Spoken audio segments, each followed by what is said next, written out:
Bon, j'ai perdu mon drone en Espagne et je vais vous raconter l'histoire. Et surtout, en fin de vidéo, vous expliquer comment éviter de faire la même erreur que moi.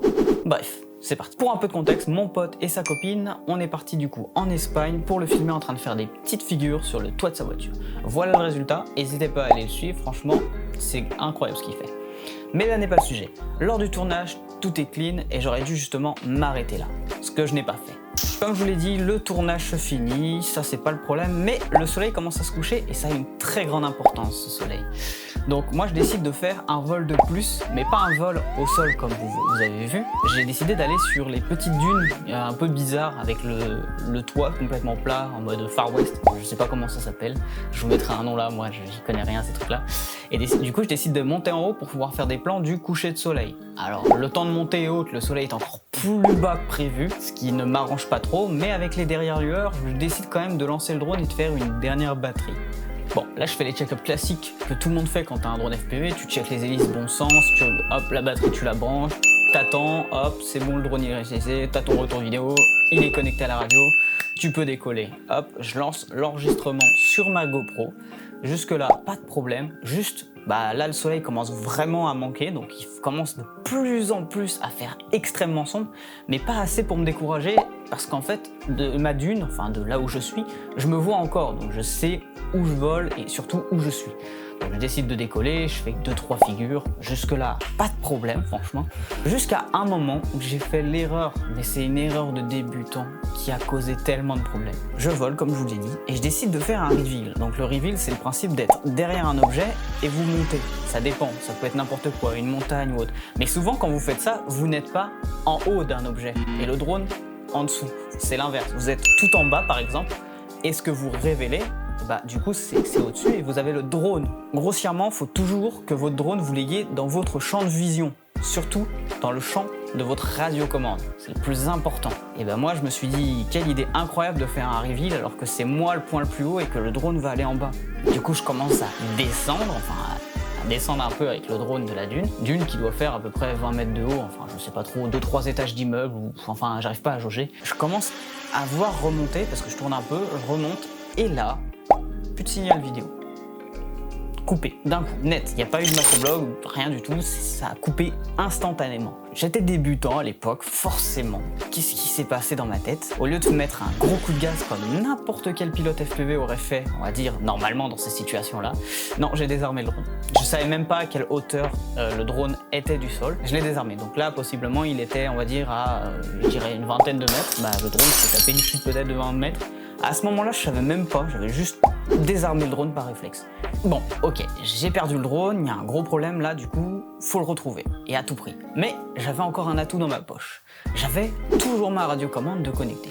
Problème, c'est que mon drone a une sécurité, comme presque tous les drones au début, après ça dépendra de vous dans Betaflight si vous modifiez ce paramètre et autres. Vous ne pouvez pas armer un drone si il est par exemple à plus de 25 degrés d'angle. Ce qui fait que par exemple, vu que je n'avais pas de buzzer, on va dire, déporté sur le drone, je ne pouvais pas le faire biper. Sauf que j'avais un buzzer, c'est-à-dire ma FC pouvait jouer le rôle d'un buzzer. J'avais activé cette option, mais ça faisait pas un bruit incroyable comparé à un buzzer déporté qui lui est fait pour ça et du coup fait un meilleur bruit.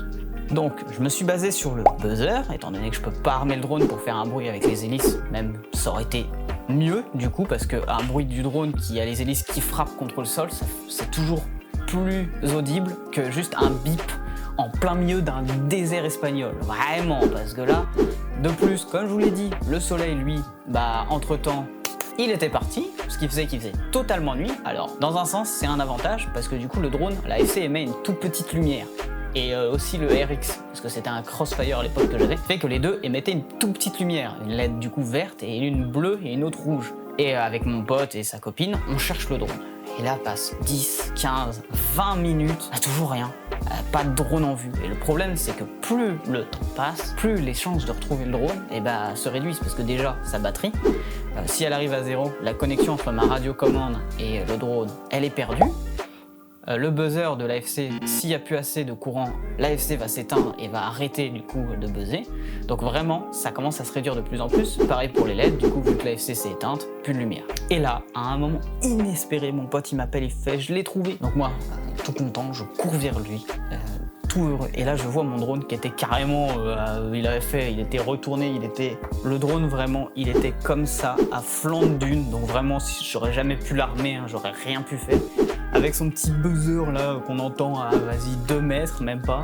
Franchement, j'ai eu beaucoup de chance de le retrouver parce qu'il faut savoir que dans cette anecdote, il y a un truc, on va dire, où je me sens con. J'ai pas vérifié la batterie de la GoPro que j'ai mis dessus, ce qui fait qu'elle a filmé 30 secondes du décollage, incroyable, et elle s'est éteinte. Ouais, il n'y a plus de batterie, donc j'ai pas le crash, j'ai rien, donc vraiment, je me serais senti tellement bête de perdre un drone qui a filmé 30 secondes, qui a rien filmé en fait, du coup, concrètement. C'est genre, j'ai pas de plan, j'ai rien, j'ai perdu un drone, bref, 400 balles, au revoir, plus la GoPro.